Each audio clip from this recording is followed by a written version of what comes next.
mbeca icio wĩra wa mbere ũrĩa ikũruta nĩ kũgita nĩguo gũtigakorwo gũkiura. Wa kerĩ, tũirige thoko ĩno yothe ĩkorwo na gate ĩmwe. Wa gatatũ, tũthondeke sheds, display sheds, handũ mũndũ ũkaiga indo ciaku, mũndũ akĩhĩtũka nĩ egũciona. Wa mũico nĩ gũkorwo o mũndũ ũrĩa harĩa kũheo nĩ harĩa ikoragwo hakĩhingwo. Koguo warĩkia hwaĩ-inĩ, hena kamũrango kanini ũkahinga, ũkahingira indo ciaku, ũgekĩra kuburi, ũgathiĩ na rũciũ ũgacikora cirĩ o ũrĩa iratigire. Tutazungumza na governor. Si hata hii lazima iwekwe the same level. Najua sasa hii hatuwezi kuuza.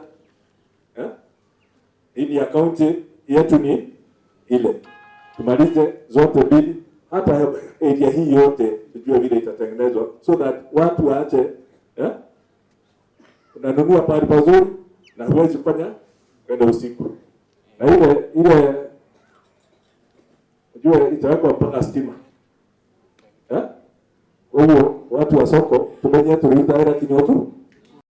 Wakati contractor atapewa kazi, akumbuke hii inamalizika na miezi ngapi? At most miezi 3. Na kuna milioni 17. Milioni ngapi? 17.7. 17.7 million yenye tunataka vijana wa hapa Nyandarua wapate kama grants. Grants ni pesa yenye unapewa biashara na haulipi. Hautarudi? Tunaelewana vijana?